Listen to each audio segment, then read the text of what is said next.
Hey guys, hope you're doing well. Today I am covering Psalm chapter 34, and I'm not going to waste too much time. It's kind of a long chapter, so we're just going to get right into it. Let me get it up here for you, and we will begin. This is Psalm chapter 34.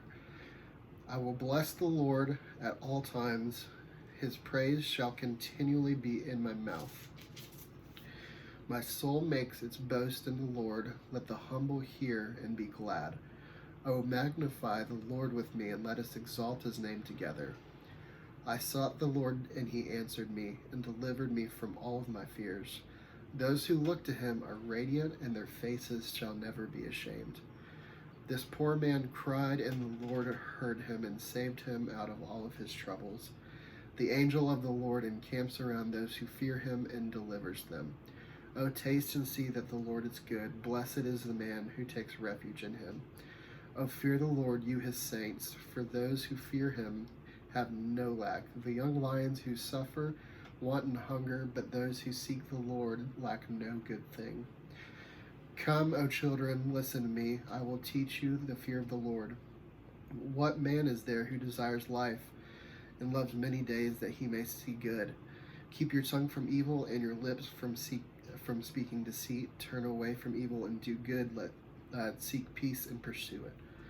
The eyes of the Lord are toward the righteous, and his ears toward their cry. The face of the Lord is against those who do evil, to cut off the memory of them from the earth. When the righteous cry for help, the Lord hears. He delivers them out of all of their troubles. The Lord is near to the brokenhearted and saves the crushed in spirit. Many are the afflictions of the righteous, but the Lord delivers him out of them all. He keeps all of his bones, not one of them is broken. Affliction will slay the wicked, and those who hate the righteous will be condemned. The Lord redeems the life of his servants. None of those who take refuge in him will be condemned. This passage is it's really timely for where we're at right now, especially, and I mean always it's of course timely, but I think something that this passage really speaks on that is extremely relevant is the fact that those who love the Lord will definitely go through trials. We will always face afflictions, but there's a stark difference, as we see in this chapter, between those who face afflictions with the Lord and those who face afflictions against the Lord. God delivers those who are facing afflictions who love him. And I think that is such a beautiful reminder that he hears us and that he is with us, and he's already won the battle. He's won the war.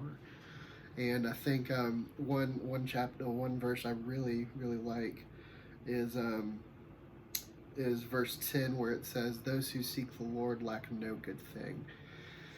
And a lot of times it's easy for me to get caught up and become extremely materialistic. Like there's so many material things that I sure would enjoy to have, but at the end of the day, man, there's no good thing that I'm lacking if I'm in the Lord. And I think that's relevant across cultures, because you see people in third world countries who have next to nothing, and yet they have such a profound joy because they love the Lord, and they find all of their hope in him and not in material blessings. And I think that's something that we can be confident in, especially right now, that no matter what we don't have, whether that's going to restaurants, going to movies, going out with friends, those are all great things, but ultimately we have all good things through him. And I hope that that's an encouragement to you. It's easy, definitely, especially if you're cooped up in your house like me all day, to kind of forget that. But when you're seeking the Lord, he provides. And also, I think it's really interesting. Verse 2, where it says, "My soul makes its boast in the Lord. Let the humble hear and be glad." We can't come to the Father with a prideful mindset. He's given us so much.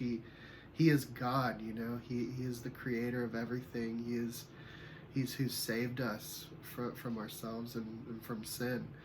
And I think we do ourselves a huge disservice if we go before God, you know, shaking our fist at him, asking, you know, why aren't you doing X, Y, Z?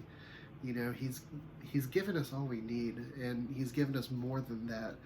You know, through his son Jesus, he's granted us freedom, and he hears us. He's not distant.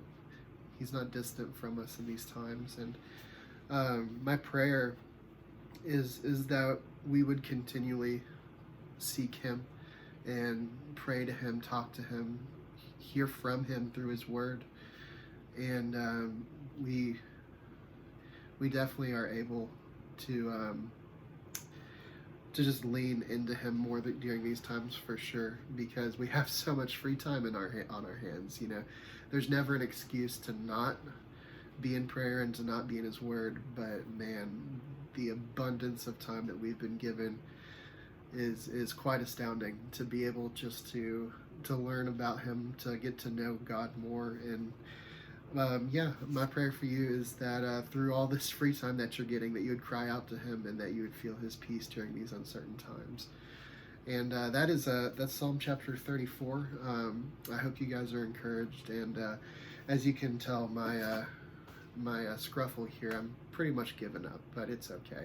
We're all hanging in there, and we will see you tomorrow for our next installment in our daily devotion. Thank you for reading with us, and we will see you soon.